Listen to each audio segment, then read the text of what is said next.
हम अपने स्वार्थ के लिए काम करते हैं, उनसे बचने के लिए गुरु की शरण है।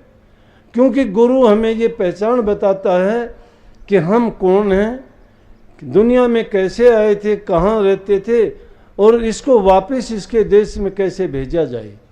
यहाँ गुरु की जरूरत पड़ती है। शिष्य को चाहिए कि अपने गुरु में पूर्ण आस्था और विश्वास के साथ, पूर्ण आस्था जब तक शिष्य की नहीं होती तब तक ये चीज़ें बेकार ही रहती हैं। क्यों बेकार रहती हैं? कि उसको उनमें भ्रम दिखाई देता है, और जहाँ भ्रम हो गया, संशय हो गया, वहाँ सोग है, जहाँ सोग है वहाँ रोग बढ़ जाता है। इसलिए संशय मत होने दो। अपने संशय पैदा तुम्हारे मन में करते हो, लेकिन अपने मन में अगर सत्य को तुम अपनाओगे, सत्य को दृढ़ करोगे, सत्य को अपना लोगे, तो आप उन भ्रमों से, भ्रांतियों से, दुखों से बाहर निकल जाओगे, और फिर आपको सब आपकी तरह से सत्य नज़र आएगा, सभी कुछ अच्छा नज़र आएगा। लेकिन हमारे मन में जब तक पाप है, भ्रम है, तब तक हमें दुनिया के लोग भी वैसे ही दिखाई देंगे। लेकिन जब गुरु के साथ जुड़ जाते हो तो गुरु की आज्ञा का पालन करो। कहने को बहुत लोग कहते हैं, नाम लेते हैं, नाम ले लो, नाम लो, नाम लो, बड़ी ऊंची आवाज़ से टेर लगाते हैं, कहते भी हैं मैंने नाम ले लिया। नाम लेके नाम का आपने फ़ायदा क्या उठाया? नाम है क्या चीज़? नाम को समझने का प्रयास करो। जो नाम तुम जबान से जपते हो, सुनते कहते हो, पुस्तकों किताबों में देखते हो, वो नाम वर्णनात्मक है, पहचान तो है, उसकी पहचान है। नाम हमारे भी सबके जुदा जुदा हैं, लेकिन रूह सब में एक है। वो नाम हमारी पहचान है, इसलिए वो नाम पहचान तो है। उस नाम को हम एक आस्था का केंद्र बना लेते हैं कि हमारी उस नाम में आस्था है। लेकिन उस नाम को जब तक हम खोल के नहीं देखते तो उस नाम से हमें मिलेगा क्या? नाम की कमाई नहीं करते। वो एक ऐसा साधन है जिससे अपने अंदर में घट में प्रवेश करने का रास्ता खुलता है। इसीलिए संत सतगुरु हमें नाम देके उस रास्ते पे चलाते हैं। लेकिन जब गुरु की बात को ये मिथ्या मान लें, काफ़ी लोग जिनके काम होते हैं वो कहते हैं कि धन है गुरु के, जाहिर में गुरु सब कुछ करता है। देखो कि क्या नहीं किया। गुरु की शरण में गए, तुम्हारी बुरी आदतें छूट गई। शराब पीते थे, शराब छोड़ दी। हुक्का बीड़ी पीते थे, वो छोड़ दिया। झूठ कपट करते थे, वो छोड़ दिया। किसकी कृपा हुई? गुरु की कृपा हुई। अगर गुरु हमें नहीं बताता, इन चीज़ों से परहेज नहीं करवाता, तो हम उन चीज़ों में फंसे बैठे थे, उन्हीं में रहते, और वही चीज़ें हमें बर्बादी की तरफ ले जाते। छोटे से वो बड़ी चीज़ें बन जाती, और वो करते करते करते करते पूरा जीवन में शायद हम पता नहीं कितनी बड़ी से बड़ी गलती कर बैठते, और उन पापों में ऐसे फंसते कि बहुत बड़ा पाप का कर्म करके अपने सिर पर उसका भार लगा लेते। अब नहीं भोग, अब भी भोगना पड़ता। दुनिया में रहते हुए यहाँ का कानून सजा देता, और यहाँ से जाने के बाद में वो हमें यमराज सजा देता। इसलिए गुरु ने बड़ी कृपा करी। गुरु की शरण में गए, गुरु ने पाबंदियाँ लगाई, गुरु ने दर्पण की तरह हमें ये दिखाया कि अच्छे कर्म करने से तुम्हारा जीवन पवित्र होगा, तुम्हारा मन पवित्र होगा, तुम्हारी रूह पवित्र होगी, और तुम्हारा जो लक्ष्य था जीवन में आने का वो तुम्हारा पूर्ण होगा। लेकिन गुरु की बात को ही नहीं मानते, गुरु पर यकीन और विश्वास ही नहीं है। मैं नहीं कहता गुरु को खुदा मानो, मैं नहीं कहता कि तुम सब कुछ समय अपना गुरु पे लगा दो। मैं कहता हूँ अपने पवित्र मन से कि गुरु के बारे में ज़रा 2 मिनट के लिए सोच के तो देखो कि गुरु ने हमारे लिए क्या उपकार किया। अगर सत्य की बात मगर मानोगे तो क्यों कह दिया ये 2 बार बार आप सुनते हो कि गुरु गोविंद दोनों खड़े काके लागू पाए, बलिहारी गुरु अपने दिन गोविंद दिया बताए। गुरु ही गोविंद को दिखाने वाला, बताने वाला, उसकी सत्ता शक्ति की हमें पूरा संदेश देने वाला है। जिस गुरु के बिना उसको हम नहीं पा सकते, नहीं देख सकते। किस प्रकार से कि एक राजा था, और उसकी लड़की का नाम गुणवती था। जैसा कि नाम से ही जाहिर है, नाम में भी बहुत गुण होते हैं। जैसा इंसान का नाम होता है वैसे ही अगर कर्म करे वो, घड़े नहीं तो कम जरूर उसमें उसका गुण और लक्षण तो आते हैं। अगर वो अपने नाम की महत्ता समझ जाए तो उसको वैसे काम करने भी चाहिए। लेकिन नाम तो उसका हजारी रखा गया, काम करता नहीं तो गरीब का गरीब रहेगा। नाम उसका शेर सिंह रख दिया गया, अगर डरता चुहिया से है तो डरता ही रहेगा, शेर सिंह कहाँ हुआ वो। अगर नाम उसका रख दिया गदाधारी, उठा नहीं सकता एक वो छोटा सा कोई छड़ी हाथ में, और गदाधारी कैसे हो गया। नाम रख दिया उसका सत्यवान, लेकिन हमेशा झूठ बोलता है। ये नामों के गुण उसमें होने चाहिए। सत्यवान है वो सत्य बोलने वाला होना चाहिए, गदाधारी को बलवान बहादुर होना चाहिए। अर्जुन और भीम ने नाम रखे गए हैं तो उनमें गुण, अरे छोटे बच्चों को भी खेलते हुए देखोगे ना, और वो भी अगर झूठा साचा किसी पद अपना लेते हैं उसका भी उनमें रोब आ जाता है। छोटे छोटे बच्चे खेलते हुए देखोगे, अगर वो चोर सिपाही का खेल करते हैं तो चोर जो होता है उसमें डरपोक भावना होती है, वो गिड़गिड़ाता है, हाथ जोड़ता है।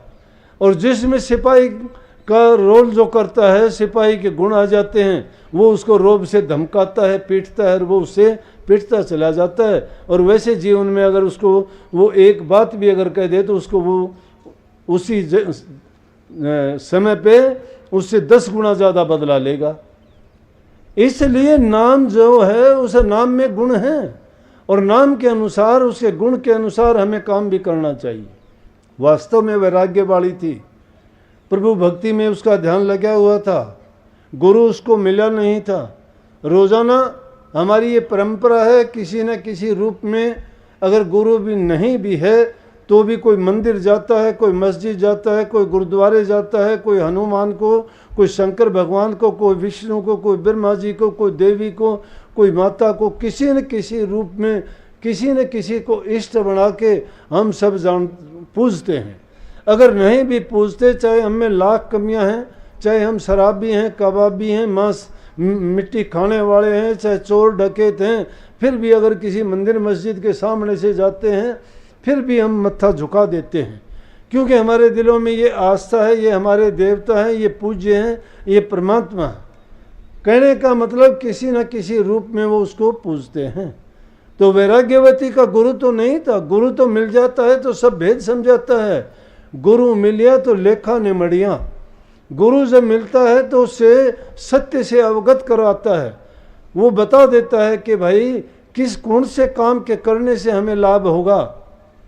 कबीर साहब को देखो, रविदास जी को देखो, पलटू साहब को देखो, उन्होंने दुनिया के जो आडंबरवाद था, पाखंडवाद था, उसको खोल के बताया। उनके बारे में कह दिया जो पत्थर को पूजने वाले थे, मस्जिदों में बांग देते हैं, वो मन से करते तो कुछ भी नहीं है, जबान से कुछ के कुछ गीत गाते हैं और ज़ोर ज़ोर से आवाज़ लगाते हैं, अजान बोलते हैं, तो उनको खुदा थोड़ा बहरा है उसको सुनता है। कबीर साहब कहते कंकर पत्थर जोड़ के मस्जिद ली बना, ता मैं बैठ मुल्ला बांग दे, क्या बहरा हुआ खुदा? कि कंकर पत्थर जोड़ के उसमें ऊंची ऊंची आवाज़ देने से क्या खुदा बहरा थोड़ा है?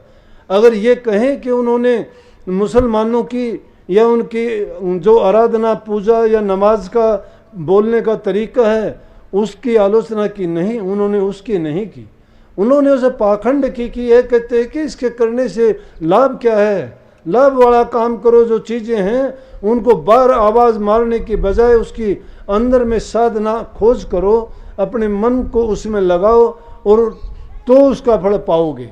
लेकिन बाहर से आवाज़ लगा ली, आरतियाँ उतार ली, 4 गीत गा लिए, धूप दीप और ये जला के और माला गल में डाल के और तिलक चढ़ा के, भेष बना के, जटा रखा के अगर हमने कह दिया कि हम तो खुदा के रूप हो गए, हम प्रभु के भगत हैं, लेकिन कर्म हमारे ओछे हैं तो हम भगत नहीं हैं। तो इसलिए गुरु जो मिलता है वो ये भेद समझाता है कि हमें करना क्या चाहिए। इसीलिए गृहस्थियों के लिए रास्ता खोल दिया उन्होंने। संतों ने कहा न घर त्यागने की जरूरत, न परिवार त्यागने की जरूरत, न तुम्हें अपने काम कारोबार धंधे छोड़ने की जरूरत। सभी काम करो, परिवार में रहो, जो चीज़ तुम्हारे उपयोग के उपयोग में लाओ, ज़रूरत के मुताबिक उसका प्रयोग करो। किसी चीज़ में इतने उलझ के मत बैठो कि मकड़ी की तरह से कि अपने ताना बाना बुना और उसी में बंद के मर गए, उसी में सारी जिंदगी गुजार दी। नहीं, काम के कीड़े मत बनो, संतान उत्पत्ति करो, धर्म की, सत्य की संतान पैदा करो, उनका अच्छा लालन पालन करो, उनको अच्छे गुण दो, अच्छे संस्कार दो, ताकि अच्छे समाज की स्थापना हो सके। आज माँ बाप का दुख उसकी संतान क्यों हो गई? इसलिए हो गई कि अनकॉल्ड संतान है, बिना बुलाई संतान पैदा करते हो, माँ बाप को पता भी नहीं होता कि बच्चा होगा या नहीं होगा। हमारे देश में तो वो था कि जब संतान उत्पत्ति करते थे तो माँ बाप के मन में विचार होता था कि किस समय में हमें संतान पैदा करनी है, कितने दिन के बाद पैदा करनी है। और जब जैसे विचार लेके संतान पैदा करती थी, वो मातृ भक्त होती थी, पितृ भक्त होती थी, अच्छे संस्कारों वाली होती थी, वो प्रभु की भक्ति को जानते थे, वो कर्म को पहचानते थे, वो अपने सामाजिक दायित्वों को पूरा करते थे। आज माँ बाप दुखी हैं क्योंकि उनकी संतान उसके कहे में नहीं है, क्योंकि आज उनके संस्कार उनको नहीं दिए। संतान का कसूर नहीं, उन नौजवान बच्चों का कसूर नहीं, माँ बाप का कसूर है। माँ बाप उनको वो गुण नहीं दे पाए जो उनको देने चाहिए थे। फिर उनको शिकायत करने का क्या? माँ बाप ने उनकी, मानता हूँ कि उनको खाने के लिए अच्छा दिया होगा, मानता हूँ उनको पहनने के लिए अच्छा दिया होगा, उनकी हर इच्छा उन्होंने पूरी की होगी, लेकिन ये सब देने से क्या हुआ? जो चीज़ सुधारनी चाहिए थी वो तो नहीं सुधरी। ये बाहर की लिपा पोती करने से, इस शरीर को सजाने से कुछ नहीं है। गहनों बादो, ये तो शरीर की शोभा है, ये तो बिणस जाए जैसे कच्चो भांडो। ये शरीर तो 5 तत्व का है, खराब होगा, ये तो बर्बाद होगा, ये तो खत्म हो जाएगा एक दिन। लेकिन जो सदा रहने वाली चीज है, उसकी मलिनता अगर हो गई है तो वो तो बेचारी 84 में धक्के खाते फिरेगी। ये लिफाफा तो, ये बार का खोल तो बदलता रहेगा। आज इंसान से कल को पता नहीं किस योनि में होगा, परसों को किसी योनि में होगा, बदलती रहेंगी। जन्म मरण के चक्कर में ये दुखों को भोगता फिरेगा। लेकिन गुरु की शरण में गए तो गुरु ने इन भेदों को मिटा दिया। वो अंदर की चीज है, उसको बदलने के लिए कहते हैं, उसको पवित्र बनाने के लिए कहते हैं।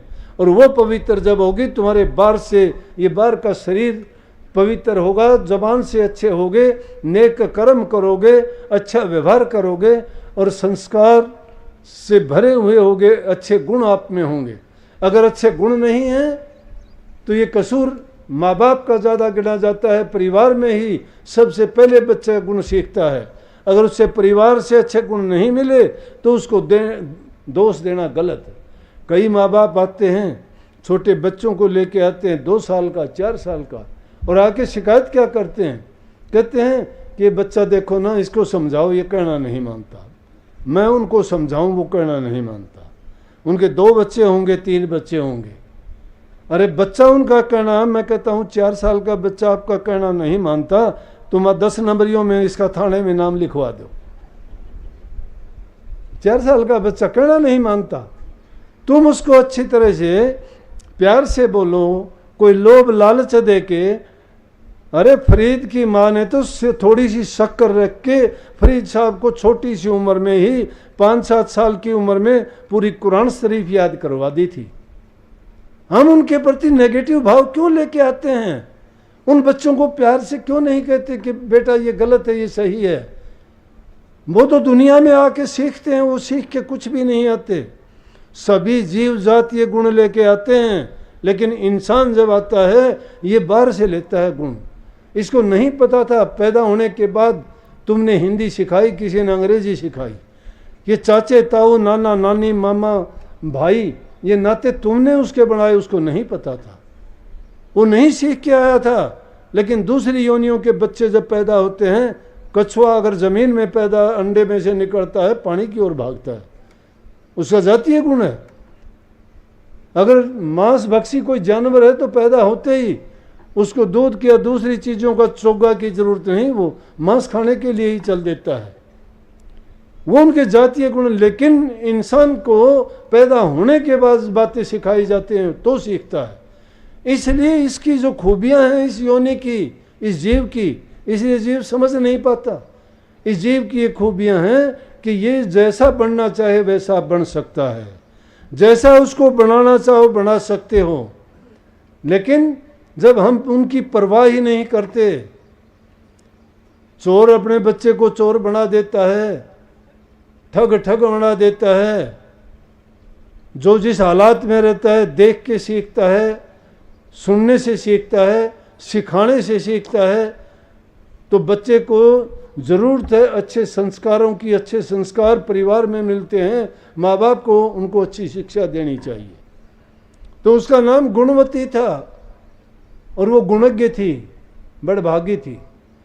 लेकिन एक बात बताऊं, जिस प्रकार से चंद्रमा के बिना रात्रि सुनी होती है, सूर्य के बिना दिन सुना होता है, उसी प्रकार से गुरु के बिना इंसान का जीवन सुना होता है। जिसके जीवन में गुरु नहीं है उसका जीवन भी इसी प्रकार से है जैसे चांद के बिना अंधेरी रात और सूर्य के बिना दिन का कुछ भी अस्तित्व न होना। तो हर इंसान के लिए गुरु का होना जरूरी है। गुरु जब मिल गया तो फिर उस इंसान को चिंता नहीं करनी चाहिए और मन से सभी संशय भ्रम भ्रांतियां निकाल के सच्चाई के साथ बरतना चाहिए।